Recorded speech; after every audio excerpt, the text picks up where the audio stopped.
윤석열 지검장이 이제 임명이 되진 이후에 네. 그 다음날 이제 대학 동기들하고 선후배들을 꽤 많이 만났어요. 예. 반응을 이제 이재 떠보니까 변호사가 실세다고 생각하고 막 줄을 대지 지금. 뭐 그러기도 하고 이제 뭐 저야 그냥 정보가 있는지 물어보겠죠. 예. 그러게 저도 이제 궁금해서 예. 물어보니까 윤석열 검사 어떻게 생각하느냐. 그러니까 지금 조금은 예상을 좀 했던 것 같아요. 그냥 평범한 인사는 하지 않을 거다고 했는데 막상 윤석열 하니까 충격은 받기는 하는데 그런데 아까 보니까 23기가 검사장으로 승진할 때가 됐잖아요. 그렇죠. 예. 그게 이 부분보다는 앞으로 이제 법무부 장관과 검찰총장이 어떤 사람이 올 것인가 더 이제 걱정을 하는 거고 지금 분위기는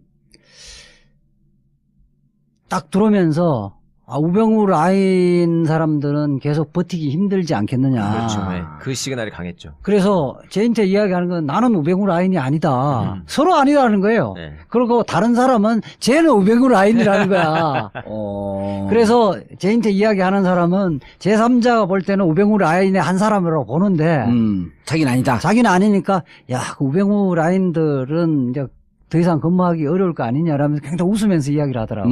다른 사람은 자기를 우병우 라인이라고 보는데. 그렇죠. 그래서 지금 보면 우병우 라인은 더 이상 뭐 근무하기는 어려울 분위기 될 것 같아요. 그렇죠. 그건 자연스럽게 됐고 또 황교안이가 심어놓은 그 소위 네. 구공안의 그 공안 라인이 있거든. 예. 그걸로 지목되는 검사님이 몇 명 있어요. 아하. 네. 그것들도 이제 나가야 될 그러니까 것이다. 그게 우리 네. 정치권을 이야기하면 우리 이제 원내대표 선거 할 때 누구죠? 그 떨어진 원내대표. 홍영표. 홍영표는 친문이라 그러고 지금 우원식은 범친문이라 그러잖아요. 예.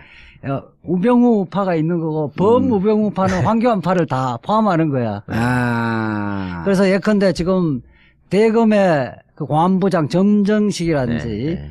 서울중앙지검 제1차장 이정회 이런 사람들은 2차장 이정회. 2차장 이정회. 1차장은 노승권이니까. 이런 사람들은 이제 우병우 라인이니까 이 사람들도 요즘 새벽잠을 설치겠지.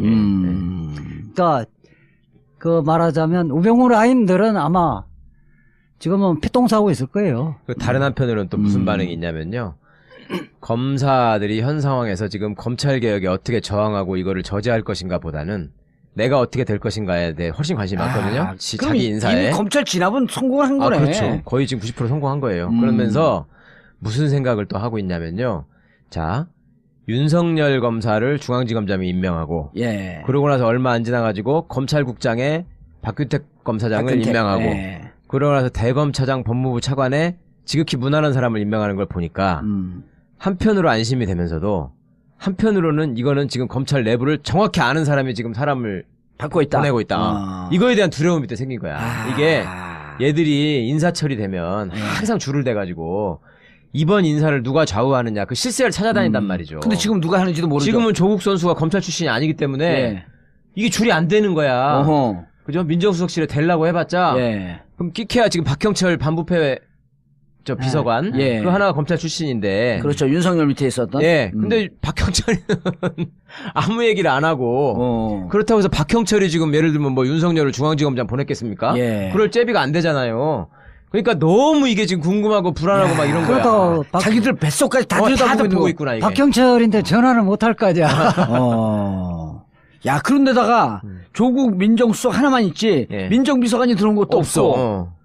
그리고 조국이 이걸 다 해? 그렇죠. 그렇다고 한다면 문재인 대통령 특히 검찰개혁에 대해서는 강력한 의지를 갖고 2011년 검찰개혁 콘서트까지 했잖아. 그리고 자그마치 6년 동안 준비했다. 그 전부터 지네들을 쫙 보고 준비를 해왔구나 라는 생각이 드는 거예요. 사람을 아니까 지금. 그러니까 얼마나 불안하겠어 이게 이제 죄진 놈들은. 그런 효과까지. 그런데다가 또 장점이 정윤의 문건 파동 그 이후로 3년 동안 검찰 내부의 비리가 다 드러난 거 아니에요. 그렇죠. 숨어있던 우리 편, 네 편, 이 간첩들까지 다 드러났거든? 우병우 라인 때문에. 그렇죠. 그러니까 이제는 피할 것도 없는 거야. 그렇죠. 도망가 숨을 데가 없어요. 그럼 이제 문재인 대통령이 그러잖아.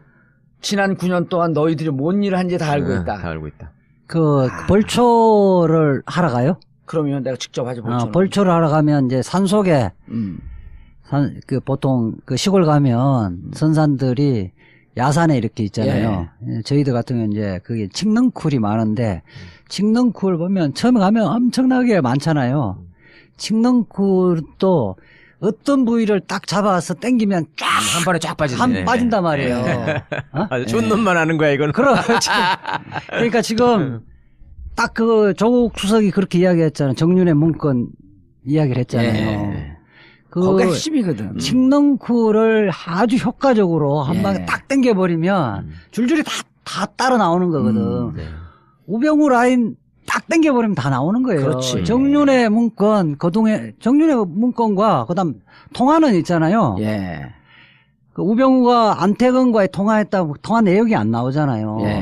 통화 내용은 녹음이 안 돼 있겠죠. 없지. 근데 녹음과 같은 효과를 발생시키는 건 뭐냐면 우병우하고 안태근하고 통화를 한 이후에 안태근이 누구에게 또 통화를 하는지 그 직후에 바로 통화한 게 누구냐. 이 선을 그어버리면 그 내용이 다 나오는 거예요. 그렇지. 아니 요 얘기는 지난번에 하긴 했는데 살짝 해갖고 그 별 의미심장하게 보지 않았는데 안태근이 그 이후에 통화한 사람들이 사실은 같은 마피아야 이게. 그렇죠. 그러니까 예컨대 고기를 끄집어내면 되는 거야. 예컨대 지금 그 특별수사관이 수사 의뢰했잖아요. 그 이후에 우병우가 안태근한테 전화를 했단 말이야. 안태근이 윤곽근한테 그러니까 지금 검찰총장한테 전화를 하고 김수남, 이영렬, 김수남이 또 윤곽근한테 전화를 했다. 그다음에 안태근이 윤곽근에게 전화했다. 이게 무슨 이야기예요? 우병우의 수사팀장을 윤곽근에게 안치라는 모의를 했다는 건 녹음 파일하고 똑같은 거예요. 이렇게 전화했다라고 하는 기록이 나와요? 아니 만약 그렇다고 한다면. 나온다면. 그 보면 이게 다 이렇게 돼 있으면 통화 지점을 연필로 쫙 이렇게 그려버리면 통화 지점만 잡아도 윤갑근이 이 그 수사팀장으로 오는 과정, 그다음에 이 수사팀장으로 오는 것은 우병우가 안태근에게 지시를 했고 이러이러한 게 해갖고 지금 제일 적임자가 윤곽근이니 대구고검장 윤곽근으로 해라. 그럼 안태근은 그 지시를 받아서 김수남 검찰총장, 이영렬 중앙지검장, 윤갑근에게 이렇게 전화한 지점이 점점점을 만들어서 그렇죠. 선을 만들면 하나의 완벽한 입체 그림이 나온다. 그렇죠. 이것이 얘들의 마피아다. 그렇죠. 윤곽근이가 또 안태근한테 전화하고 안태근이가 우병우한테 또 전화할 거 아니에요. 아이고 요놈들 다 잡혔다 이제. 그러니까 그거 이제 칡넝쿨을 탁 당기면 칡넝쿨이 한꺼번에 딱 그 대목에 중요한 게 있어요. 그때 우리가 김수남 검찰총장이 검찰총장 얘기까지만 했지만 그 시기에 황교안이 또 법무부 장관이었잖아. 누가 또 황교안에게 전화를 하는가. 그럼 황교안까지 보고된 상태에서 우병우 우산 속에서 모든 작업이 진행됐으니까 황교안도 피할 수 없다. 그렇죠. 이게 정윤의 문건 만약 전화가 되어 있다고 한다면. 그럼요. 황교안은 내가 볼 때는 그런 것 같고요. 그러니까 한 6두품 정도 되는 것 같은데. 너무한다. 총리 대장 사람까지. 6두품은 신분제에서는 어쩔 수 없는 거예요. 그런데 이제 제가 뭐 이야기 하려고 그러냐면 정윤의 문건이 딱 끝나면서 우병우가 민정수석 되잖아요. 2월 달에. 윤곽근이 또 승진하잖아요. 그 반부패 부장으로 가잖아, 대구에. 대구 고검장에서 반부패 부장으로 가거든. 대구 지검장에서. 반부패 부장이 중수부장이거든, 옛날로 치면. 그러니까 이게 우병우하고 같이 움직여지는 거거든. 그건 뭐야? 법률적 용어로 얘기하면 우리는 공범이다. 딱 입증되어지는 거지. 근데 이제 그 팀들이, 그 팀들이 그 소초동에서 회식한 거 아니에요. 이 대목에서 또 한 가지 궁금해하실 만한 게 옛날 참여정부 때는 막 연판장 돌리고 뭐 지네끼리 회의한다고 그러고 난리가 났는데 기수별 회의하지 뭐 전체 평검사 회의하지 난리가 났었잖아요. 지금은 왜 못하느냐 이런 게 있잖아요. 첫 번째는 그때는 국민들도 검찰의 속성을 잘 모르고 그 다음에 검찰이 또 쥐고 있는 카드가 있었어요. 대선자금 수사 당시에 차떼기가 이미 화제가 되고 있었지 않습니까? 그러니까 대선자금 수사가 될 수밖에 없는 상황이고 그게 이제 참여정부에서는 여야를 가리지 않는다고 했기 때문에 자기 나름의 저항할 수 있는 카드가 있다고 생각을 했고요. 그리고 이제 그때는 인사로 보여줬던 게 강금실 법무부 장관을 임명을 했는데 예. 이거는 자기들이 보기에 검찰 내부를 잘 몰라서 얼마든지 저항할 수 있다라고 판단을 한 거예요. 예. 근데 이거는 이번에는 국정농단 사건 말아먹은 것들을 전 국민이 다 알고 있고 그 다음에 우병우로 또 집합되고 있는 그간의 검찰의 어떤 카르텔이나 적폐 같은 게 다 드러나 있고. 예. 그러니까 결국 구속도 안 됐으니까. 근데도 술판까지 버렸어. 예, 거기다가 이제 돈 봉투에다 술판까지 나왔고. 이러니 예. 할 말이 없고. 근데 그때 봤더니 진짜 그 2002년도 대선 끝나고 난 다음에 2003년도 검찰 개혁한다 그럴 때 그때 기사를 다시 뒤져봤어요. 그랬더니 안대희 중수부장이 영웅 중에 영웅이야. 그럼. 그렇게 돼버렸죠. 이 검찰 그냥 부정한 정치 세력을 취재하기 위해서 막 그냥 칼을 들고 날뛰는데 국민들에게 영웅이 돼갖고 안대희가 그 여파로 결국 대법관까지 가잖아요. 그렇죠. 그러니까 똑같은 영웅인데 안대희는 검찰 엘리트로서 완전 잘 나가는 그런 영웅 대접을 받았고 예. 윤석열은 검찰 주류에서 완전히 배제되고 국민의 성원을 받는 영웅이 된 거예요. 그러니까 완전 본질이 다른 거예요, 예. 지금. 그리고 인사를 지금 해내는 거 보면 한 번에 하는 것도 아니고 하나씩 딱딱 찍어가지고 핀셋처럼 꼽아 넣잖아요, 예. 지금. 그러니까 이게 돌아버리는 거지. 야, 이거는 이제 우리를 다 알고 있다. 알고 있다. 여기서 개 기르면은 나만 죽겠다. 그 관련해 그 참여정부 때 예. 검찰 개혁을 시작을 했잖아요. 손을 댔는데 실패를 했죠. 예. 문재인 지금 대통령도 실패를 인정하고 있고 노무현 대통령도 실패를 인정하고 있거든요. 예. 지금은 저는 가나가도 보는 게 그때하고 네 가지 차이겠죠. 또 또 이제야 정리. 또 정리. 정리. 그때 아우 이뻐 죽겠어. 개혁 주체가 이 총체적인 로드맵이 없었던 거예요. 맞아요. 예. 그거는 검찰을 우리가 손아귀에서 검찰을 오늘은 풀어주면, 이뻐해줄게. 풀어주면 잘할 거다. 저 검찰을 독립시켜주면 스스로가 개혁을 할 것이라고 라이브하게 생각한 거예요. 자정작용이 있을 것이다. 네, 착각했죠. 생각한 건데 막상 해보니까 안 되고 안 되니까 이제 문재인 그 대통령은 그 이후에 이래서는 안 되고 일단 로드맵을 만들어야 되겠다. 로드맵을 만들자. 그러니까 이제 그 부분이 이제 로드맵이 만들어진 거죠. 그러니까 뭐 건강수사권 분리나 공수처 문제라든지 법무부의 탈검찰화 이런 구체적인 로드맵이 만들어진 거예요. 두 번째로는 거기에 보면 그때 당시에는 대통령 뭐 하고 민정수석하고 청와대에서 일부만 검찰 개혁에 의했지만 천정배 법무부 장관 따로 열린우리당 따로 다 하기 때문에 막연히 검찰은 개혁해야 한다 하지만은 생각들이 다 달랐다. 동상이몽. 그래 생각들이 다 달랐고 개혁 주체들의 그 말하자면 집단적 결집도가 떨어졌다는 로드맵이 거예요. 없었고 두 번째는 결집도가 떨어졌다는 거예요. 개혁을 해야 된다라고 하면서 하나의 지점으로 모이는 구심점이 없었다. 그렇죠. 결집도도 떨어졌고. 그 다음에는 세 번째. 이게 정치권에서만 화제지 국민들이 관심이 없었어요. 국민들은 왜 니네 검찰 탄압하냐 이랬었지. 그렇게 만약에 지금은 여론조사를 하면 개혁에서 제일 첫 번째 해야 되는 검찰 개혁 이야기를 하잖아요. 31%. 이거는 탄핵 정국을 거치고 촛불혁명을 거치면서 국민들이 이제 피부적으로 느낀 거예요. 국민적 지지가 있다. 국민들이 지지가 그게 국민들이 지지가 있다는 게 차이가 있고 아무리 국민적인 평소에 지지가 있다 하더라도 계기가 마련돼야 되는 거예요. 네 번째 계기가 이번에 돈봉투. 우선 저는 좀 멀리서는 우병우에 대해서 불구속 기소라는 것은 국민들이 체감적으로 이게 납득이 안 되는 거예요. 그게 요번에 봉투 파티로서 그 활용 정점. 그러죠. 정을 확 북글씨로 정을 팍 실어버린 거죠. 이 네 가지가 다 갖춰진 거예요. 그래서 이 부분에서 여론조사에서 검찰 개혁이 청산 대상의 1호로 나온다는 것은 그렇죠. 저도 상상을 못했어요. 그렇죠.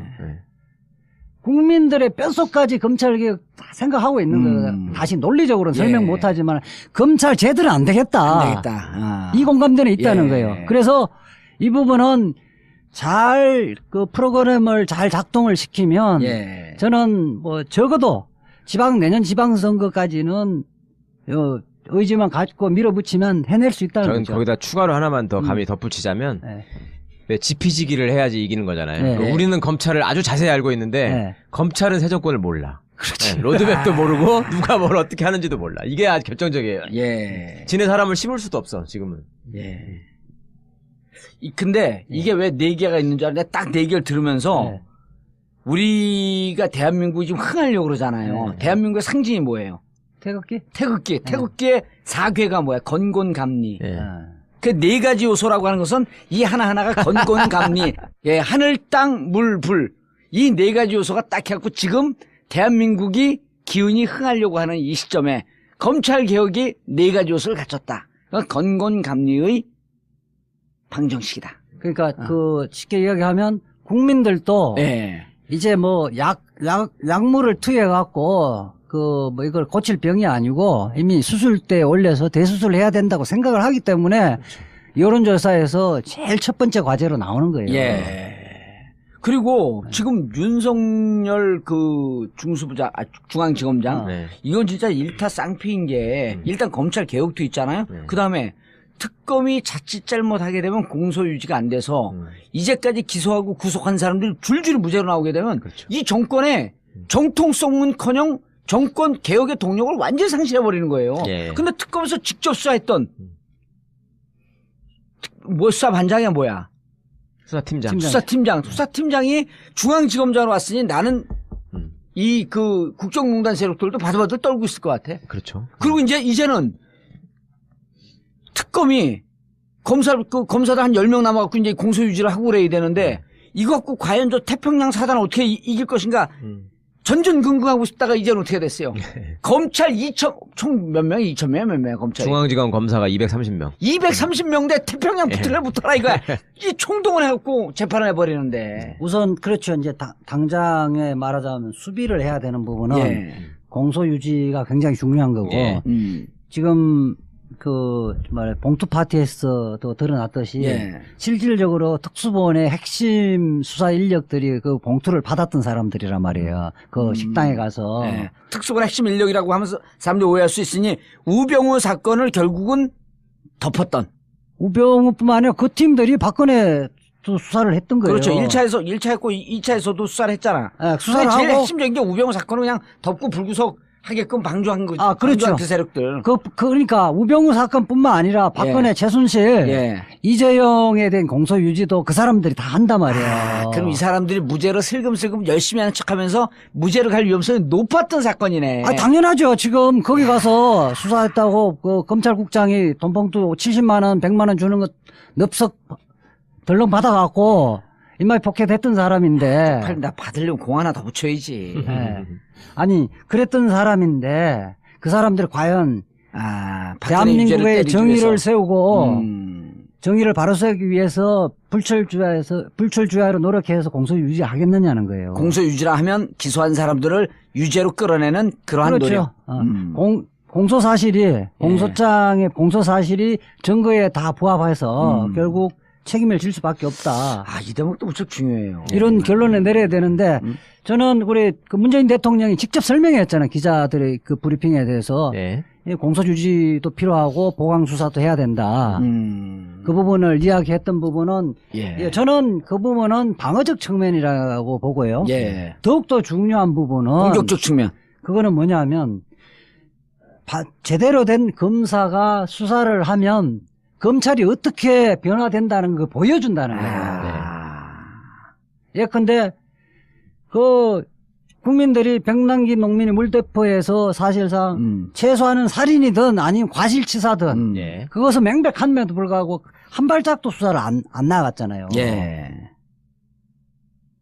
그런 거라든지 예컨대 그 세월호 그 수사 방해했던 거 기소를 안 했던 거 국민들의 정의감 상식에 반해서 수사를 안 한 거나 잘못된 수사한 거를 바로 세우는 거예요. 결국 정의는 검찰 내에서 이제는 이길 수 있다, 이긴다라고 하는 하나의 살아있는 증거를 보여줬다. 그렇게 되시면 우리가 그 5.18 기념식 때 님을 위한 행진곡. 문재인 대통령이 뭐 님을 위한 행진곡 그다음에 축사하는 것이 사실은 너무 상식적인 거거든요. 근데 상식적임에도 불구하고 우리가 눈물을 흘리고 이제 그들만의 기념식이 아니고 우리의 기념식인 것 같다고 눈물을 흘렸던 거 아니에요. 검찰도 사실은 제대로 수사를 하면 정권의 눈치를 봐서 못했던 거를 바로 올바른 검사가 제대로 수사하면 이게 우리의 검찰이라는 생각을 갖게끔 한다는 거예요. 그러면 이제 세상이 나라가 나라답게 돼가구나 하는 생각이 든단 말이에요. 예. 그렇게 돼지면 그 다음부터는 제도 개혁에 들어가는 거예요. 검경 수사권. 그래서 이거는 검찰의 권력을 분산시켜야 되겠다. 검찰 스스로의 검찰 스스로의 권한 남용하는 거는 이제 견제 장치가 예. 필요하겠다. 고위공직자 비리수사처가 신설돼지면 이런 것들 아울러주면 견제 균형이 바로 잡혀서 검찰이 정의로운 대한민국의 파수꾼의 역할을 할 수 있겠다는 생각을 할 수 있다는 예. 거예요. 알겠습니다. 그 거대 담론으로 이제 가는 과정이 있는데 자 그러면 이제 윤석열 중앙지검장이 왔어요. 예. 그 윤석열 그 팀의 중앙지검의 칼, 즉 검찰 개혁 이 정의의 칼 끝은 누구를 겨냥해갖고 어디까지 정리할 수 있을 것인가? 뭐 꼭 해야 하는가? 중앙지검장이 검찰 개혁을 나서서 하지는 않을 것이고 예. 이제 내부에 소위 말해서 문제적 인간들 정리해 그렇죠. 나가야 일단 되잖아요. 기본적으로 조직 보호를 위해서라도 검찰을 이 모양 이 꼴로 만든 검찰을 망하게 한 인간들 예. 예. 이거에 대해서 예. 확실하게 처리를 할 것 같아요. 그러니까 그거는 계속 지금 봉 도사님도 말씀하시고 이재화 변호사님도 말씀하셨지만 이제 십상시 문건 사건부터 이게 시작이 되잖아요. 정윤회. 예. 예. 그래서 이제 그거 봐주고 막 이러는 과정에서 이제 온갖 무리한 일을 하고 그 과정에 이제 우병우 라인들이 막 움직이고 그렇죠. 예. 아니, 차근히 정리해봐야 돼. 그때 이 국기문란 기밀 유출 예. 사건을 둔갑시켰을 것으로 추정되는 우병우. 예, 예. 일단 우병우 있죠. 예. 그때 당시에 중앙지검장이었던 김수남. 예. 그다음에 우병우가 민정비서관에서 민정수석으로 승진을 하면서 예. 완전히 인사권을 장악하고 확실하게 이제 자기 사람을 쫙 심었단 말이죠. 심었죠. 심지어 국정원까지 보냈잖아요. 2차장, 국정원 2차장. 3차장, 3차장. 2차장, 2차장인가? 2차장. 예. 자기 친구 보낸 거. 그렇죠. 2차장. 예. 그렇게까지 하고 그다음에 이제 그 문제에 대해서 그 공식적으로 문제를 제기하던 이석수. 예. 예. 이석수 이석수 특명감찰관. 예. 예. 그 부분도 또 치고 그걸 치는 과정에서 또 내부적으로 그 수백 통의 전화를 하면서 이제 무리를 일으킨 거 아닙니까? 예. 예. 그래서 이때 이제 인물들을 다 하나씩 짚어봐야 돼.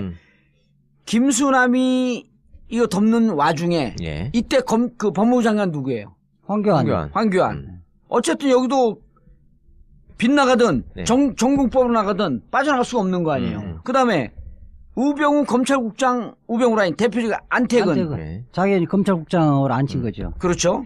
그리고 그다음에 윤갑근. 안태근이 그래서 하여튼 안태근이 김수남한테 통화를 했든지 해서 어쨌든 윤곽근이가 그 팀 수사팀장으로 오죠. 예. 그렇죠. 윤갑근. 근데 이제 윤갑근은 조금 찍기다시라고 봐도 어쨌든 이 와중에서 그리고 이것이 2016년 넘으면서 이영렬 중앙지검장. 윤곽근은 찍게다시가 아니고. 아니 우병우 수사를 망가뜨린 주역이에요. 실질적으로 직무유기를 하면 정범이에요. 그렇죠.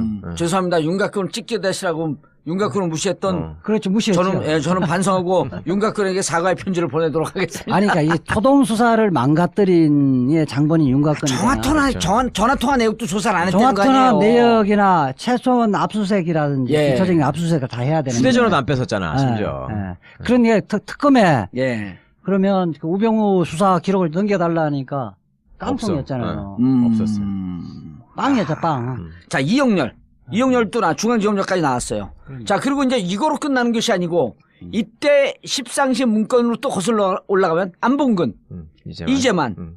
야, 우리 참 이게 블랙리스트 다 나온다 이제 이재만. 그보다 조금만 더 올라가면요. 예. 지금 잊어버리고 계신 게 오늘날 윤석열이 어떻게 국민들한테 알려지기 시작했는가. 예. 이거는 국정원 댓글 사건이에요. 그렇죠. 국정원 댓글 사건. 예, 원세훈을 기소하느냐 마느냐, 선거법을 적용하느냐 마느냐. 아, 원세훈 재판이 있어 또. 그렇죠. 예. 그때 그거를 방해했던 주역들. 예. 대표적으로 황교안이잖아요. 황교안이 계속 간섭을 하고. 법무부 장관이 있고 김용건인가요? 서울지검장, 서울중앙지검장이 조영건. 거기 이미 나갔으니까. 예. 예. 그리고 황교안. 예. 황교안. 예. 그다음에 이제 그 황교안이 심어놓은 라인들이 있고 그게 이제 이 사람들이 지금 와서 이제 얘기를 들어보면요. 이제 막 내부자들이 얘기를 하는데 예. 뭐라 그러냐면 소위 이제 황교안 우병우의 치세를 맞아서 잘 나가는 놈들이 생겼을 거 아니에요. 예. 그 라인들. 걔들이 그동안에 그렇게 윤석열 욕을 했대. 그렇죠.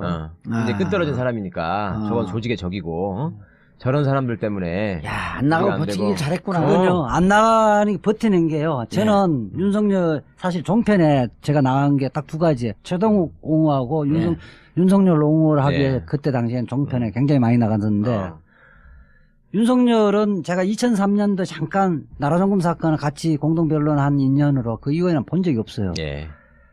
그런데 그 핍박 속에서 윤석열 변호사로 나왔다가 다시 들어갔어요? 그렇죠. 잠깐 잠깐 1년 동안 했었는데 태평양에서. 네, 잠깐 1년 동안 했었는데 그거요. 한직의 여주지청 어디 그 지방에 고등 대구고검, 대전고검 이렇게 뭐 이렇게 하면서 검찰에서는요. 사람을 안 봤어요. 네. 인사도 안 해. 후배들이. 네, 인사도 안 하고 그걸 견뎌내는 게 박형철 같은 경우는 결국 사표 냈잖아요. 그렇죠. 그러니까 박형철은 나이라도 어리지. 윤석열 선배는 나이도 많은데 후배놈들이 딱 생가고 밥도 안 먹고 같이. 그럼 그래서 혼밥 먹었어? 그리고 혼자 막 또 폭탄주 만들어서 돌리기를 즐겨하는 사람이거든, 이 양반이. 근데 돌릴 놈도 술도 없고. 말술인데 언제 자리 한번 만들었고 말술 한번 먹고. 근데 우리가 먹으면 이게 부적절한 건 아니야. 그게 윤석열을 왜 저는 이제 또 가까운 사람이 있어 친구가 그래서 왜 그만 안 둔다고 이야기하냐. 내가 그만둘 이유가 없다. 내가 그만두면 좋아할 사람들 얼마나 좋아하겠냐. 아니 그리고 언론에 나온 이유는 그게 맞는지 어쩐지 모르겠지만 본인이 그만두게 되면 국정원 대선 댓글 개입 문제의 공소 유지 이 부분이 힘이 들다. 그렇죠. 왜냐면 원세훈 그 재판이 남아 있잖아요. 그래서 그것 때문에 남아 있다라고 하는 것 하나, 또 후배들 보기에 검사는 이래야 한다라고 하는 걸 보여주기 위해서라도 자기는 남아 있어야 된다. 대부분 판사나 좀 깨어 있는 판사나 검사들이 사건이 터지고 이러다 보면 물 먹고 내가 뭐 여기 굳이 여기 미련 가질 필요 없다 이렇게 나와 버리거든요. 그렇죠. 근데 사실은 꽤 수년 동안 그렇게 모욕적이고 굴욕적이면서도 버티는 게 5년 동안 버틴 거예요. 저는 그게 버틴 게 대단하다고 보는 거고 지금 박영수 특검이 사실은 윤석열을 팀장으로 앉혔기 때문에 파견을 제대로 된 수사 능력 있는 사람 파견을 받았고 그 팀이 이루어진 거예요. 결국 국민의 촛불의 힘이에요. 이 모든 게 보면. 그렇죠. 촛불이 특검도 만들어낸 거고. 그렇죠. 이제 근원적인 힘은 그런데 그렇다고 해서 윤석열의 의지와 이런 것들을 가볍게 봐서는 안 된다. 알겠습니다. 자, 그래서 더 손볼 사람들 쭉쭉 나오고 있어. 그 와중에 지금 박형철 당시 부장검사가 변호사로 잠깐 있다가 지금 반부패 비서관으로 들어갔잖아요. 이게 옛날로는 사정비서관이에요. 사정비서관. 그러니까 칼자루를 쥐고 있는 거예요. 그럼 또 검찰을 속속 들여다볼 거 아니야. 다 알고 있고. 야, 검찰 떨고 있겠네. 그 다음에 윤석열 선생이 그때 이제 지금 한 5년 동안. 열사가 됐다, 선생이 됐다, 알았어. 5년 동안 고생을 한 거냐, 한직을 돌면서. 그러면 그 중간에 거기 빈정대고 손가락질하고 놀려먹던 놈들이. 다 알아요, 지금. 이름이 적혀 있단 말이야. 윤석열 머릿속에. 윤석열 머릿속에는 물론 이거 일반 검사들도 알아. 윤석열 머리가 또 비상해요. 그래요? 근데 사법고시는 왜 이렇게 늦게 붙었대? 그 사법고시 갖고 그 사람의 머리나 능력 판단하면 안 돼요. 맞아, 나처럼 사법고시 안 붙은 사람들 살고 있잖아. 그거는 일형의 한 기준이지. 한 시험에 불과한 거고. 근데 오늘 좀 많이 해왔어. 저는 1년 동안 그 윤석열하고 같이 그 복잡한 나라정금 사건 같이 해봤잖아요. 술도 마셔보고 다 해왔는데 그냥 막 무장 같은 느낌이 들잖아요. 기획력이 굉장히 탁월해요. 그러니까 특수부 검사로서. 문강배 변호사가 그거를 다른 것들은 끈기가 술 먹는 게 아니라 자기가 제일 존중하는 거는 탁월한 그 기획력이 있다. 이제부터 기획력이 뛰어네? 문강배 변호사는 저를 별로 인정 안 하니까. 아니. 이지아 변호사가 보기에. 왜냐하면 저보다 수사의 측면에서는 실무 경험이 있기 때문에. 알겠습니다. 임상실험 경험이 많잖아요. 이거를 또 사람들이 잘 모르는데 이거는 일종의 전국구 특종이라고 할 수 있는데 또 뭐가 있냐면 이번에 공직기강 비서관으로 감사원 출신을 임명했다. 이게 검찰 출신이 가는 자리에 감사원이 간 것이 이례적이다. 이렇게만 지금 보도가 나오고 있거든요. 그 사람도 법대 나온 사람이야. 옛날에 윤석열 선생이랑 고시 공부를 같이 했던 사람이야. 누구? 공직기강 비서관으로 이번에 들어간 사람이. 감사원 출신. 감사원 출신. 누구죠 그게 이름이? 김종호인가 그랬을 거예요. 맞아. 김종호. 그러니까 어떻게 보면 과거 말하자면 이 원세훈 댓글 사건으로부터 비롯된 예. 검찰에서 핍박을 받던 사람들, 응? 그 다음에 그 사람과 가까운 사람, 이런 사람들이 검찰 개혁에 어떻게 보면 칼을 쥔 지금 라인업에 딱 들어간 거예요. 그리고 윤석열 검사장이라는 사람이 기수는 낮지만 나이가 많기 때문에 아무도 함부로 이렇게 할 수가 없는 사람이거든. 응? 그동안에 평검사 시절부터도 부장들이 이제 윤석열 검사 눈치를 봤으면 봤지. 예. 그렇게 무슨 기수 따지고 해가지고 뭐 윤석열을 깔아뭉개다가 이럴 수가 없었단 말이에요. 예. 나름 그 포스도 있었고. 그리고 김수남하고 한 살 차이밖에 안 나. 그렇죠. 네. 아니, 그리고. 비슷해. 그리고 할 때 이게 이제 평검사한테 부장검사한테 갖고, 선배님, 이거 회의죠. 네. 이거 아니, 회의돼요. 이거 수사 회의죠. 그러면은, 그렇고 다 밀려나갔다는 거. 그럼. 그 법조 출입 그러니까요. 기자들 얘기 들어보면. 화투 칠 줄 알죠? 예. 뭐니면 화투에서는 광이 최고고, 어? 예. 동양사에서는 나이가 최고예요. 자, 이제 더 이상 손볼 명단은 다 나온 건가요? 아니, 많죠. 예, 많지만 여기가 많은데 핵심적인 인물들. 그렇다 다 걷어내버리면 검사는 그런 건 아니, 이제 아니고. 그건 찍기다 시대는 슬슬 그럼요. 걷어내고. 예. 그러니까 예컨대 범죄에 버금갈 만한 제약을 그 행사를 했던 사람들은 걷어내야죠. 예. 속아내야지. 알겠습니다. 이제, 이 한편으로 우병우의 미션, 그 다음에 박균택의 미션, 그리고 우병우의 미션이 아니라 윤석열의 윤석열의 미션, 박균택의 미션, 그리고 문재인 대통령이 얼마나 검찰 개혁을 해서 착실하게 오랫동안 집요하게 준비되어 있는지, 그리고 이 칼 끝에 대해서 검찰이 지금은 정말 그 어느 때보다도 바들바들 떨고 있다. 검찰 개혁이 조금이라도 좀 궁금하고 또 이 부분에 대해서 이해가 안 된다라고 할 땐 또 언제든지 서초동 2명의 검찰 개혁에 하나만 더 이야기하면 안 돼? 끝날 때 해봐.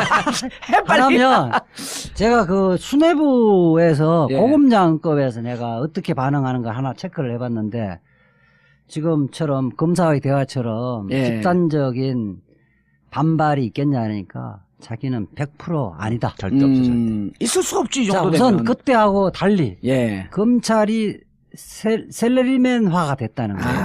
개인주의가 됐고 자기 살 길 바쁘다는 거 하고 두 번째는 그 항명이나 할 명분이 없다는 거예요. 그래서 옛날처럼 그렇게 무식하게 집단 행동으로 나아갈 가능성은 전혀 없다는 거예요. 예. 또 하나 뭐가 있냐면 23기가 지금 검사장들 순서라 그랬잖아요. 예. 근데 중앙지검장이 됐잖아요. 예. 그러니까 내심 뭘 기대하냐면 야 이번에 23기까지 검사장 승진이 될 줄 알았는데 밑으로 내려갈 수도 있겠다.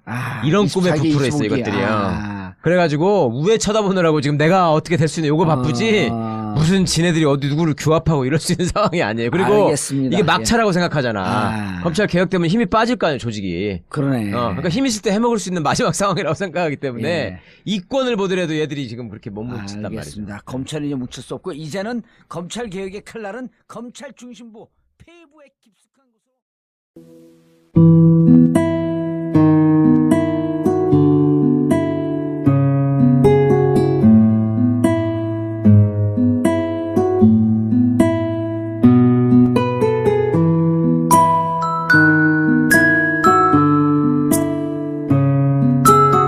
이석수. 예. 이석수 쳤지. 이석수 특명감찰관. 예. 예. 그 부분도 또 치고 그걸 치는 과정에서 또 내부적으로 그 수백 통의 전화를 하면서 이제 무리를 일으킨 거 아닙니까? 예. 예. 그래서 이때 이제 인물들을 다 하나씩 짚어봐야 돼. 김수남이 이거 덮는 와중에 예. 이때 그 법무부 장관 누구예요? 황교안. 황교안. 어쨌든 여기도 빗나가든 네. 정공법으로 나가든 빠져나갈 수가 없는 거 아니에요. 그다음에 우병우 검찰국장 우병우 라인 대표직 안태근. 네. 자기 검찰국장으로 앉힌 거죠. 그렇죠. 그리고 그다음에 윤갑근. 안태근이 그래서 하여튼 안태근이 김수남한테 통화를 했든지 해서 어쨌든 윤곽근이가 그 팀 수사팀장으로 오죠. 예. 그렇죠. 윤갑근. 근데 이제 윤갑근은 조금 찍기다시라고 봐도 어쨌든 이 와중에서 그리고 이것이 2016년 넘으면서 이영렬 중앙지검장. 윤곽근은 찌개다시가 아니고 아니 우병우 수사를 망가뜨린 주역이에요. 실질적으로 직무유기를 하면 정범이에요. 그렇죠.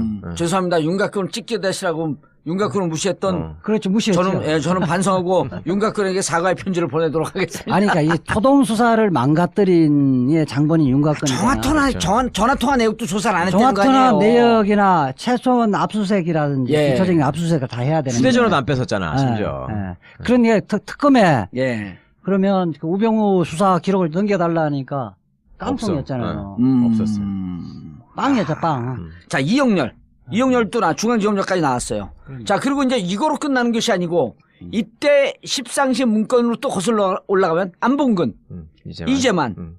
야, 우리 참 이게 블랙리스트 다 나온다 이제 이재만. 그보다 조금만 더 올라가면요. 예. 지금 잊어버리고 계신 게 오늘날 윤석열이 어떻게 국민들한테 알려지기 시작했는가. 예. 이거는 국정원 댓글 사건이에요. 그렇죠. 국정원 댓글 사건. 예, 원세훈을 기소하느냐 마느냐, 선거법을 적용하느냐 마느냐. 아, 원세훈 재판이 있어 또. 그렇죠. 예. 그때 그거를 방해했던 주역들. 예. 대표적으로 황교안이잖아요. 황교안이 계속 간섭을 하고. 법무부 장관이 있고 김영권인가요? 서울지검장, 서울중앙지검장이 조영권. 거기 이미 나갔으니까. 예. 예. 그리고 황교안. 예. 황교안. 예. 그다음에 이제 그 황교안이 심어놓은 라인들이 있고 그게 이제 이 사람들이 지금 와서 이제 얘기를 들어보면요, 이제 막 내부자들이 얘기를 하는데 예. 뭐라 그러냐면 소위 이제 황교안 우병우의 치세를 맞아서 잘 나가는 놈들이 생겼을 거 아니에요. 예. 그 라인들 걔들이 그 동안에 그렇게 윤석열 욕을 했대. 아, 그렇죠. 이제 끈떨어진 사람이니까 저건 조직의 적이고.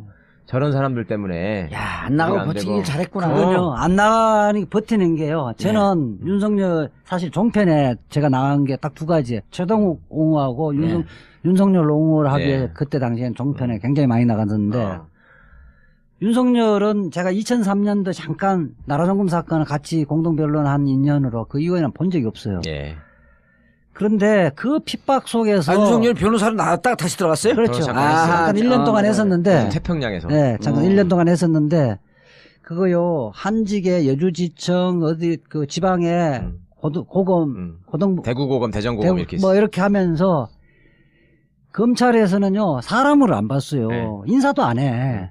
후배들이. 네, 인사도 안 하고, 그걸 견뎌내는 게, 박형철 같은 경우는 결국 사표냈잖아요. 그렇죠. 그러니까 박형철은 나이라도 어리지. 윤석열 선배는 나이도 많은데 후배놈들이 딱 생가고 밥도 안 먹고 같이. 그럼 그래서 혼밥 먹었어? 그리고 혼자 막 또 폭탄주 만들어서 돌리기를 즐겨하는 사람이거든, 이 양반이. 근데 돌릴 놈도 술도 없고. 말술인데. 언제 자리 한번 만들었고 말술 한번 먹었고. 근데 우리가 먹으면 이게 부적절한 건 아니야. 그게 윤석열을 왜, 저는 이제 또 가까운 사람이 있어요. 그래서 왜 그만 안 둔다고 이야기하냐. 내가 그만둘 이유가 없다. 내가 그만두면 좋아할 사람들 얼마나 좋아하겠냐. 예. 아니, 그리고 언론에 나온 이유는 그게 맞는지 어쩐지 모르겠지만 본인이 그만두게 되면 국정원 대선 댓글 개입 문제의 공소 유지 이 부분이 힘이 들다. 그렇죠. 왜냐면 원세훈 그 재판이 남아 있잖아요. 그래서 그것 때문에 남아 있다라고 하는 것 하나, 또 후배들 보기에 검사는 이래야 한다라고 하는 걸 보여주기 위해서라도 자기는 남아 있어야 된다. 대부분 판사나 좀 깨어 있는 판사나 검사들이 사건이 터지고 이러다 보면 물 먹고 내가 여기 굳이 여기 미련 가질 필요 없다 이렇게 나와 버리거든요. 그렇죠. 근데 사실은 꽤 수년 동안 그렇게 모욕적이고 굴욕적이면서도 버티는 게 5년 동안 버틴 거예요. 저는 그게 버틴 게 대단하다고 보는 거고, 지금 박영수 특검이 사실은 윤석열을 팀장으로 앉혔기 때문에 파견을 제대로 된 수사 능력 있는 사람 파견을 받았고 그 팀이 이루어진 거예요. 결국 국민의 촛불의 힘이에요. 이 모든 게 보면. 그렇죠. 촛불이 특검도 만들어낸 거고. 그렇죠. 이제 근원적인 힘은 그런데 그렇다고 해서 윤석열 다 따라 나오는 거거든. 우병우 라인 딱 당겨버리면 다 나오는 거예요. 그렇지. 정윤의 문건, 정윤의 문건과 그다음 통화는 있잖아요. 우병우가 안태근과의 통화했다고 통화 내역이 안 나오잖아요. 통화 내용은 녹음이 안 돼 있겠죠. 없지. 근데 녹음과 같은 효과를 발생시키는 건 뭐냐면 우병우하고 안태근하고 통화를 한 이후에 안태근이 누구에게 또 통화를 하는지. 그 직후에 바로 통화한 게 누구냐. 이 선을 그어버리면 그 내용이 다 나오는 거예요. 그렇지. 아니 요 얘기는 지난번에 하긴 했는데 살짝 해갖고 그 별 의미심장하게 보지 않았는데 안태근이 그 이후에 통한 사람들이 사실은 같은 마피아야 이게. 그렇죠. 그러니까 예컨대 고기를 끄집어내면 되는 거야. 예컨대 지금 그 특별수사관이 수사 의뢰했잖아요. 그 이후에 우병우가 안태근한테 전화를 했단 말이야. 안태근이 윤곽근한테 그러니까 지금 검찰총장한테 전화를 하고 김수남, 이영렬, 김수남이 또 윤곽근한테 전화를 했다. 그다음에 안태근이 윤곽근에게 전화했다. 이게 무슨 이야기예요? 우병우의 수사팀장을 윤곽근에게 안치라는 모의를 했다는 건 녹음 파일하고 똑같은 거예요. 이렇게 전화했다라고 하는 기록이 나와요? 아니 만약 그렇다고 한다면. 그 보면 이게 다 이렇게 돼 있으면 통화 지점을 연필로 쫙 이렇게 그려버리면 통화 지점만 잡아도 윤갑근이 그 수사팀장으로 오는 과정, 그다음에 이 수사팀장으로 오는 것은 우병우가 안태근에게 지시를 했고 이러이러한 게 해갖고 지금 제일 적임자가 윤곽근이니 대구고검장 윤곽근으로 해라. 그럼 안태근은 그 지시를 받아서 김수남 검찰총장, 이영렬 중앙지검장, 윤갑근에게 이렇게 전화한 지점이 점점점을 만들어서 선을 만들면 하나의 완벽한 입체 그림이 나온다. 그렇죠. 이것이 얘들의 마피아다. 그렇죠. 윤곽근이가 또 안태근한테 전화하고 안태근이가 우병우한테 또 전화할 거 아니에요. 아이고 요놈들 다 잡혔다 이제. 그러니까 그거 이제 칙능쿨을 탁 땡기면 칙능쿨이 한꺼번에 딱 그 대목에 중요한 게 있어요. 그때 우리가 김수남 검찰총장이 검찰총장 얘기까지만 했지만 그 시기에 황교안이 또 법무부 장관이었잖아. 누가 또 황교안에게 전화를 하는가. 그럼 황교안까지 보고된 상태에서 우병우 우산 속에서 모든 작업이 진행됐으니까 황교안도 피할 수 없다. 그렇죠. 예. 이게 정윤의 문건 만약 전화가 되어 있다고 한다면. 그럼요. 황교안은 내가 볼 때는 그런 것 같고요. 그러니까 한 6두품 정도 되는 것 같은데. 너무한다. 총리 대가 그 사람까지. 6두품은 신문제에서는 어쩔 수 없는 거예요. 그런데 이제 제가 뭐 이야기 하려고 그러냐면 정윤의 문건이 딱 끝나면서 우병우가 민정수석 되잖아요. 2월 달에. 윤곽근이 또 승진하잖아요. 그 반부패 부장으로 가잖아, 대검에. 대구 고검장에서 반부패 부장으로 하거든. 대구 지검장에서. 반부패 부장이 중수부장이거든, 옛날로 치면. 그러니까 이게 우병우하고 같이 움직여지는 거거든. 그건 뭐야? 법률적 용어로 얘기하면 우리는 공범이다. 딱 입증되어지는 거지. 근데 이제 그 팀들이, 그 팀들이 그 서초동에서 회식한 거 아니에요. 이 대목에서 또 한 가지 궁금해하실 만한 게 옛날 참여정부 때는 막 연판장 돌리고 뭐 지네끼리 회의한다 그러고 난리가 났는데 기수별 회의하지 뭐 전체 평검사 회의하지 난리가 났었잖아요. 지금은 왜 못하느냐 이런 게 있잖아요. 첫 번째는 그때는 국민들도 검찰의 속성을 잘 모르고 그 다음에 검찰이 또 쥐고 있는 카드가 있었어요. 대선자금 수사 당시에 차떼기가 이미 화제가 되고 있었지 않습니까? 그러니까 대선자금 수사가 될 수밖에 없는 상황이고 그게 이제 참여정부에서는 여야를 가리지 않는다고 했기 때문에 자기 나름의 저항할 수 있는 카드가 있다고 생각을 했고요. 그리고 이제 그때는 인사로 보여줬던 게 강금실 법무부 장관을 임명을 했는데 이거는 자기들이 보기에 검찰 내부를 잘 몰라서 얼마든지 저항할 수 있다라고 판단을 한 거예요.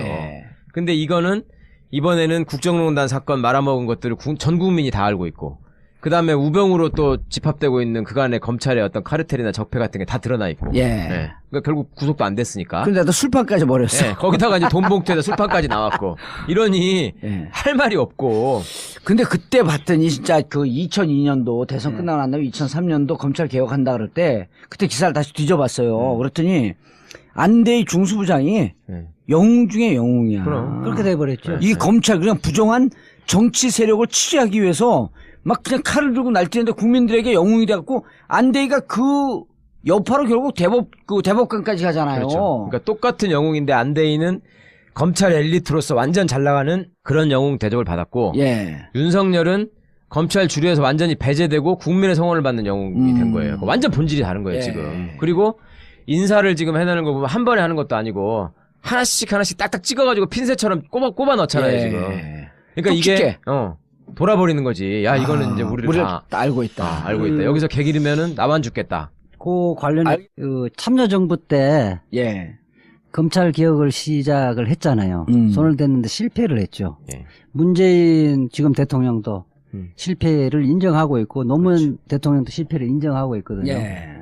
지금은 저는 가능하다고 보는 게 그때하고 네 가지 차이겠죠. 또 또 정리. 정리.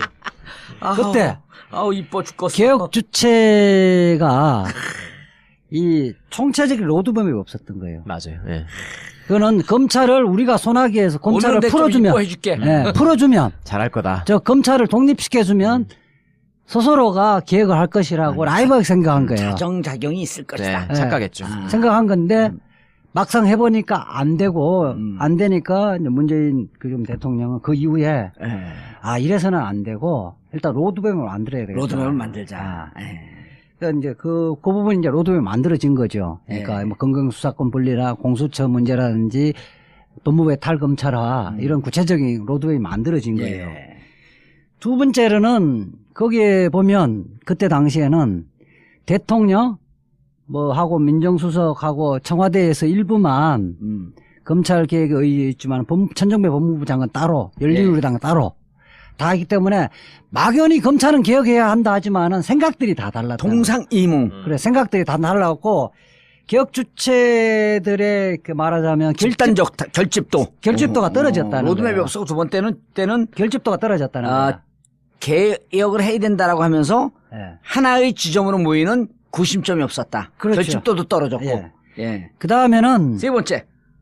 이게 정치권에서만 화제지 국민들이 관심이 없었어요. 국민들은 왜 니네 검찰 탄압하냐 이랬었지. 그렇게 만약에 지금은 여론조사를 하면 개혁에서 제일 첫 번째 해야 되는 검찰 개혁 이야기를 하잖아요. 31%. 이거는 탄핵 정국을 거치고 촛불혁명을 거치면서 국민들이 이제 피부적으로 느낀 거예요. 국민적 지지가 있다. 국민들이 지지가 그게 국민들이 지지가 있다는 게 차이가 있고 아무리 국민적인 평소에 지지가 있다 하더라도 계기가 마련되어야 되는 거예요. 이게 네 번째 계기가 이번에 우선 저는 좀 멀리서는 우병우에 대해서 불구속 기소라는 것은 국민들이 체감적으로 이게 납득이 안 되는 거예요. 그게 요번에 봉투 파티로서 그 활용 정점. 그럼요. 정을 확 붓글씨로 정을 팍 휘두르는 거죠. 이 네 가지가 다 갖춰진 거예요. 그래서 이 부분에서 여론조사에서 검찰 개혁이 청산 대상의 1호로 나온다는 것은 그렇죠. 저도 상상을 못했어요. 그렇죠.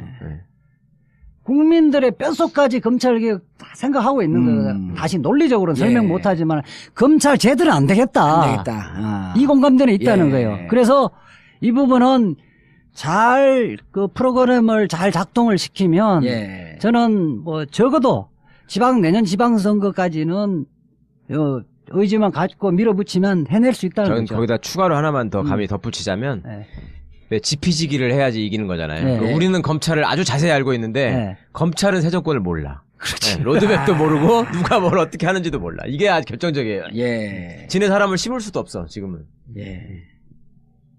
근데 이게 왜 네 개가 있는 줄 알았는데 딱 네 개를 들으면서 우리가 대한민국이 지금 흥하려고 그러잖아요. 대한민국의 상징이 뭐예요? 태극기? 태극기의 사괴가 뭐야? 건곤감리. 그 네 가지 요소라고 하는 것은 이 하나하나가 건곤감리. 하늘, 땅, 물, 불. 이 네 가지 요소가 딱 해갖고 지금 대한민국이 기운이 흥하려고 하는 이 시점에 검찰 개혁이 네 가지 요소를 갖췄다. 건곤감리의 방정식이다. 그러니까 쉽게 이야기하면 국민들도 이제 뭐 약물을 투여해갖고 뭐 이걸 고칠 병이 아니고 이미 수술대에 올려서 대수술을 해야 된다고 생각을 하기 때문에 여론조사에서 제일 첫 번째 과제로 나오는 거예요. 그리고 지금 윤석열 그 중앙지검장 이건 진짜 일타 쌍피인 게 일단 검찰 개혁도 있잖아요. 그 다음에 특검이 자칫 잘못하게 되면 공소유지가 안 돼서 이제까지 기소하고 구속한 사람들이 줄줄이 무죄로 나오게 되면 이 정권의 정통성은커녕 정권 개혁의 동력을 완전히 상실해버리는 거예요. 근데 특검에서 직접 수사했던 수사 반장이야 뭐야?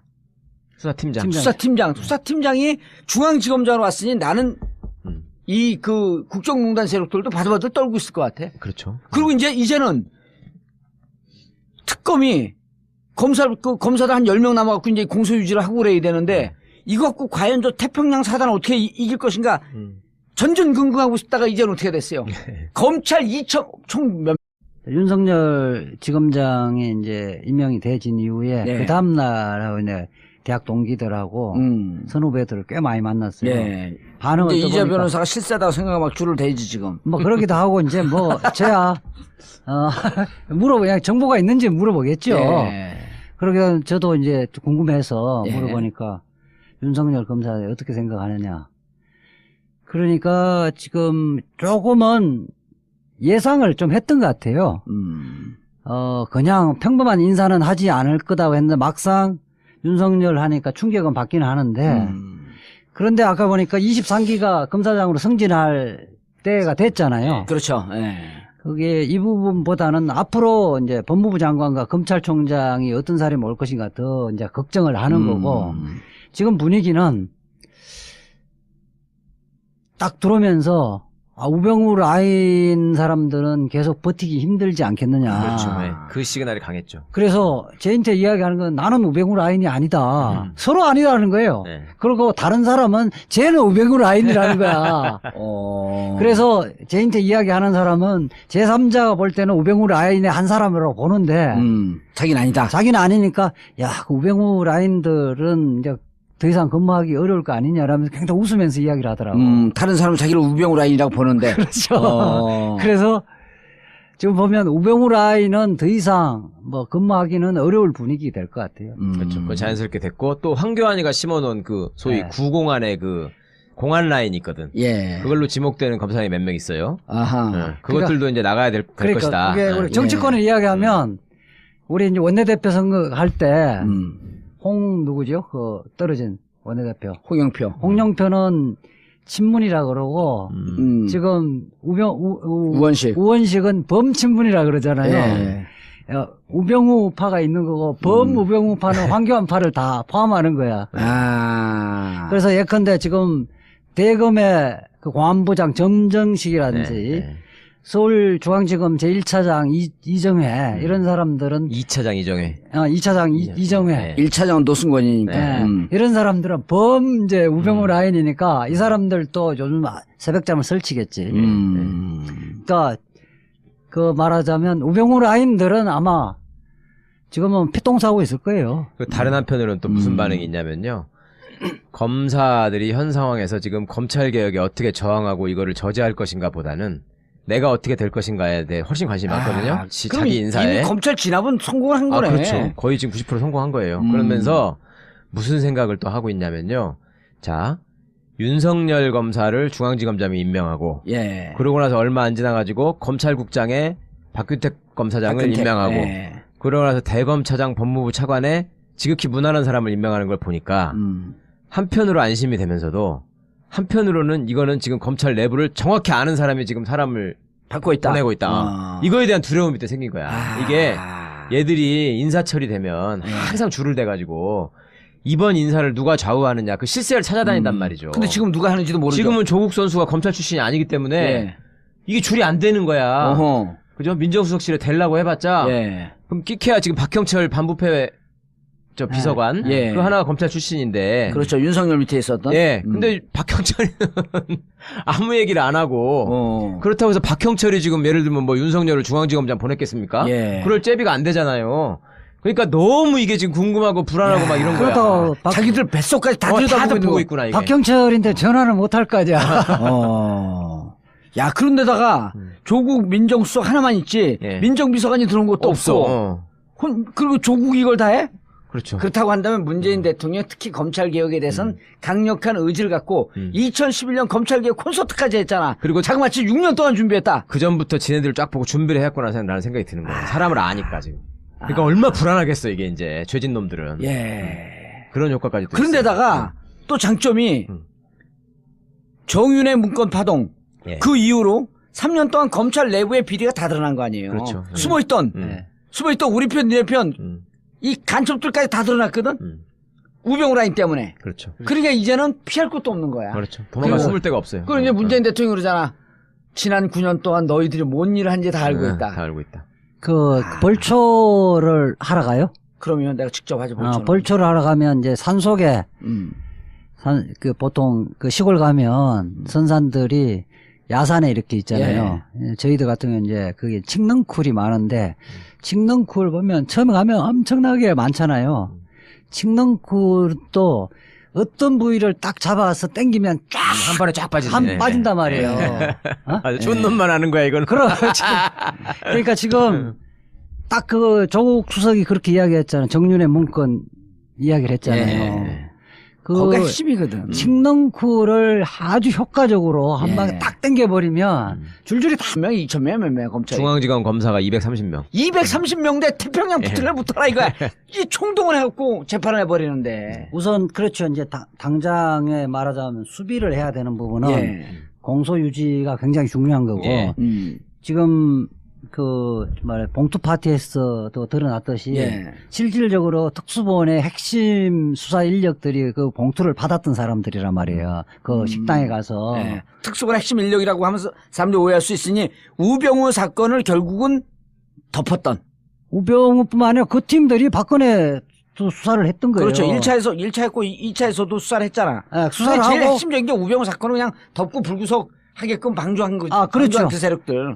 그러니까 우병우 사건뿐만 아니라 박근혜, 최순실, 이재용에 대한 공소 유지도 그 사람들이 다 한단 말이에요. 그럼 이 사람들이 무죄로 슬금슬금 열심히 하는 척하면서 무죄로 갈 위험성이 높았던 사건이네. 당연하죠. 지금 거기 가서 수사했다고 그 검찰국장이 돈봉투 70만 원, 100만 원 주는 거 넙석 덜렁 받아갖고 인마이 포켓했던 사람인데. 나 받으려면 공 하나 더 붙여야지. 아니 그랬던 사람인데 그 사람들이 과연 대한민국의 정의를 세우고 정의를 바로 세우기 위해서 불철주야로 노력해서 공소 유지하겠느냐는 거예요. 공소 유지라 하면 기소한 사람들을 유죄로 끌어내는 그러한 그렇죠. 노력. 공소 사실이 공소장의 공소 사실이 증거에 다 부합해서 결국 책임을 질 수밖에 없다. 이 대목도 무척 중요해요. 이런 결론을 내려야 되는데 저는 우리 그 문재인 대통령이 직접 설명했잖아요. 기자들의 그 브리핑에 대해서 공소 유지도 필요하고 보강 수사도 해야 된다. 그 부분을 이야기했던 부분은 저는 그 부분은 방어적 측면이라고 보고요. 더욱더 중요한 부분은 공격적 측면. 그거는 뭐냐면 제대로 된 검사가 수사를 하면 검찰이 어떻게 변화된다는 걸 보여준다는 거예요. 예컨대 그 국민들이 백남기 농민이 물대포에서 사실상 최소한은 살인이든 아니면 과실치사든 그것은 명백한데도 불구하고 한 발짝도 수사를 안 나갔잖아요. 그런 거라든지 예컨대 그 세월호 그 수사 방해했던 거 기소를 안 했던 거 국민들의 정의감, 상식에 반해서 수사를 안 한 거나 잘못돼서 수사한 거를 바로 세우는 거예요. 결국 정의는 검찰 내에서 이제는 이길 수 있다, 이긴다라고 하는 하나의 살아있는 증거를 보여줬다. 그렇게 되시면 우리가 그 5.18 기념식 때 님을 위한 행진곡. 문재인 대통령이 님을 위한 행진곡, 그 다음에 축사하는 것이 사실은 너무 상식적인 거거든요. 근데 상식적임에도 불구하고 우리가 눈물을 흘리고 이제 그들만의 기념식이 아닌 우리의 기념식인 것 같다고 눈물을 흘렸던 거 아니에요. 검찰도 사실은 제대로 수사를 하면 정권의 눈치를 봐서 못했던 거를 바로 올바른 검사가 제대로 수사하면 이게 우리의 검찰이라는 생각을 갖게끔 한다는 거예요. 그러면 이제 세상이 나라가 나라답게 돼가구나 하는 생각이 든단 말이에요. 그렇게 돼지면 그 다음부터는 제도개혁에 들어가는 거예요.